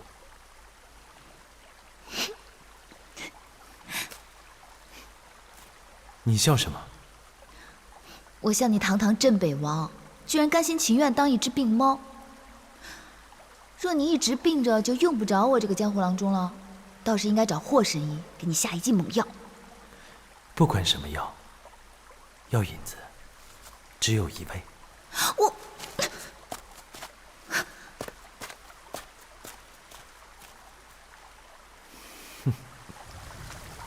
白姑娘，白姑娘，白姑娘，白姑娘，白姑娘，白姑娘，白姑娘，白姑娘，白姑娘，白姑娘，白姑娘，白姑娘，白姑娘，白姑娘，白姑娘，白姑娘，白姑娘，白姑娘，白姑娘。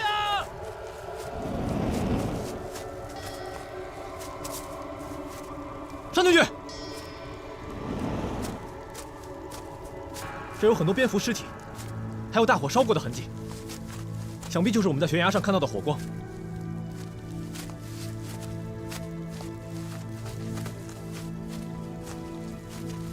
一定有人来过这儿。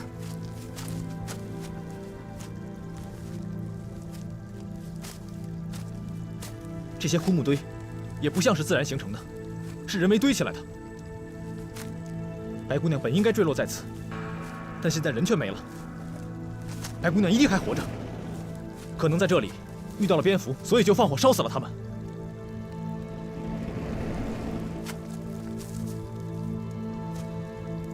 这只蝙蝠断骨整齐，一看就是个用剑高手。放火的不一定是白姑娘，也有可能是楚北杰。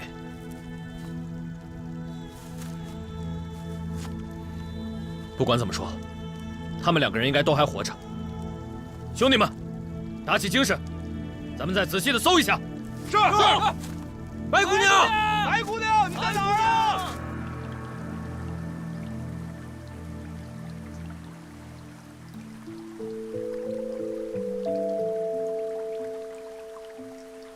美人如玉，青丝如瀑。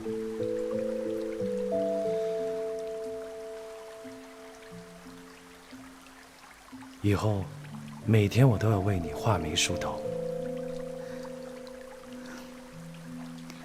你一个大将军，成日里不想着带兵打仗，却想着为女人梳头，这要是传出去啊，恐怕大晋上下都要笑你。那时候，估计他们都要指着我的鼻子，说我是一个蛊惑人心的妖女了。你就是妖女，迷得我神魂颠倒，日思夜想。你告诉我，你到底下了什么蛊？可不可以给我再下一回？行，那我得先变成妖女才行。狡猾的家伙，贫嘴的家伙。我一直想不通，自从你统领了梁军，一直在行拖延战术，你们在等什么？我在等晋王宫的消息。王宫？放心，不会是什么大事的。王宫会传来什么消息？你要记住，不管王宫传来什么消息，到最后只是一场误会。回去你就知道了。娉婷不会伤害你，也不会伤害与你有关系的任何人。王爷，回去吧，回去看看我真实的心意。有一点我很清楚，我想要跟你在一起，我就不能是大晋的镇北王，你也不能是晋安王府的白娉婷。接下来的每一步，都要好好考虑。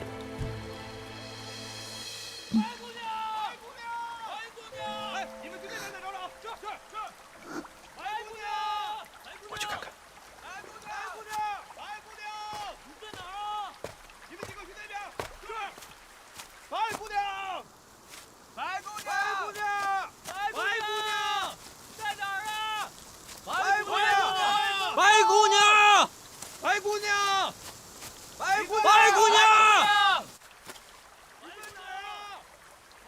是梁军。怕是让他们找到你，连我也护不住你。我先迎出去，他们找到我之后，应该不会继续大范围搜索。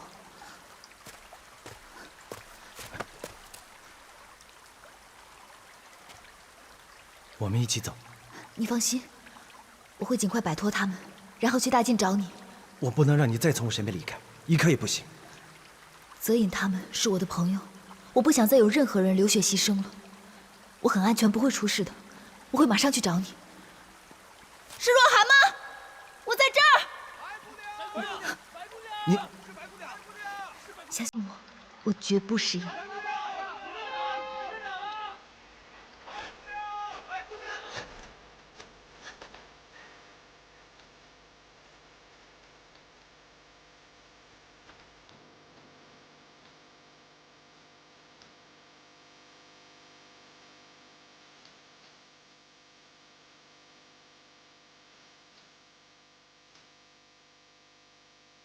别让我等太久。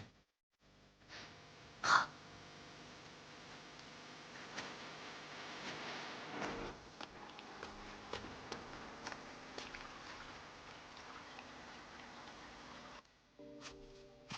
白姑娘，若寒将军，白姑娘，是白姑娘，白姑娘，白姑娘，白姑娘，快，白姑娘，若寒将军，白姑娘，真的是你啊！你没事吧？我没事，虽然从索道上摔了下来，还好这崖底有很多枯枝腐叶，才不至于伤及筋骨。只是在下面遇到了一些吸血蝙蝠，我身上也带了一些打火石，才逃过了一劫。白姑娘没有大碍就好，从那么高的地方摔下来都没有事，白姑娘真是老天爷保佑，吉人自有天相啊！那就借若寒将军吉言了。上将军呢？啊，末将与上将军分头寻找，只怕这会儿上将军还在山上寻找。啊，那赶紧派人去禀报上将军吧，别让他等太久了。我们按原路返回，赶紧回军营。是。传令，收兵整队，我们送白姑娘回营。回营了！回营了！送白姑娘了！回营了！回营！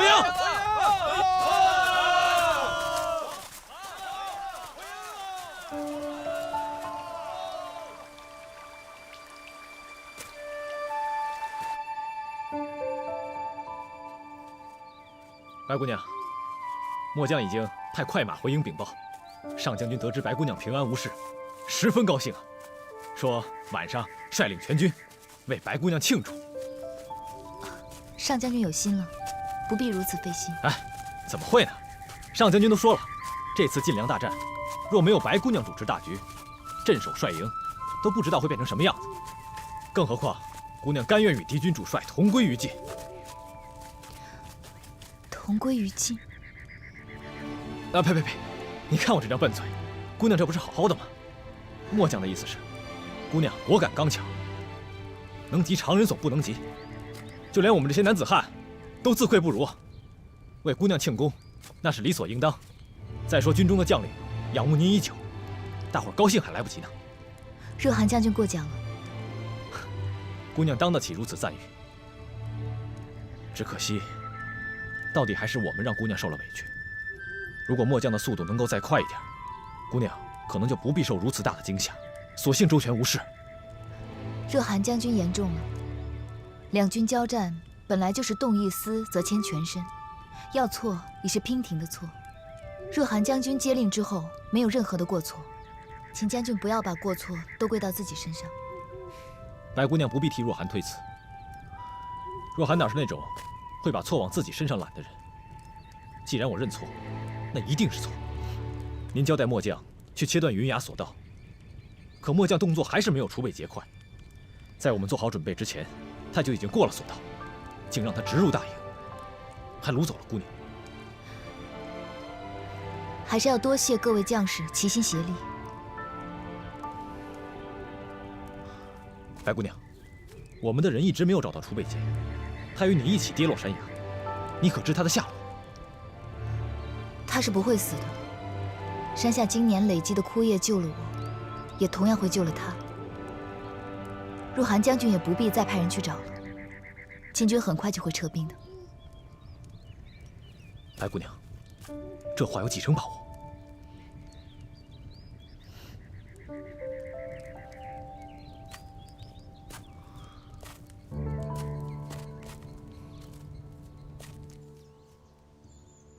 夫人，外面来了位客人，说是夫人的朋友。朋友？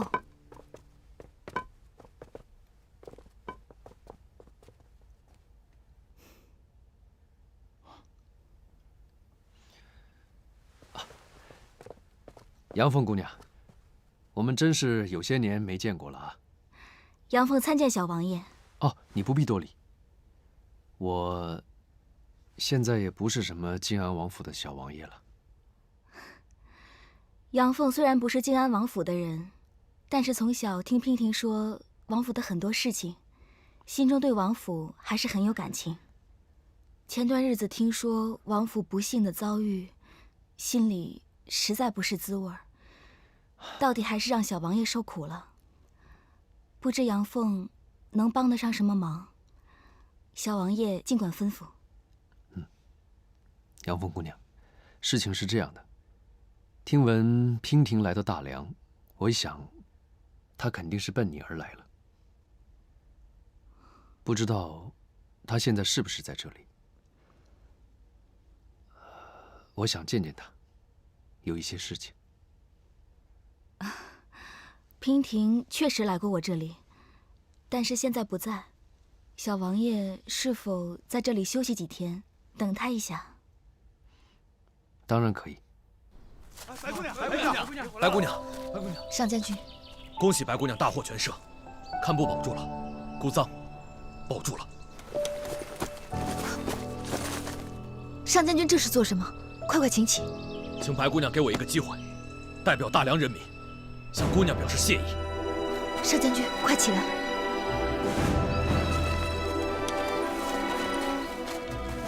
白姑娘神机妙算，楚北节撤军，我们胜了！胜了！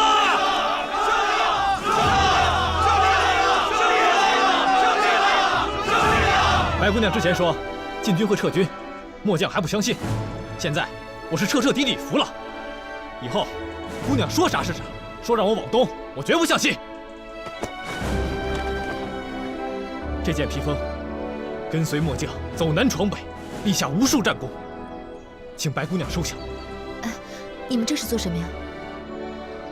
若涵的身家性命都是靠姑娘救回来的，这有什么不可以？姑娘要是不收，就是看不起我。请白姑娘收下。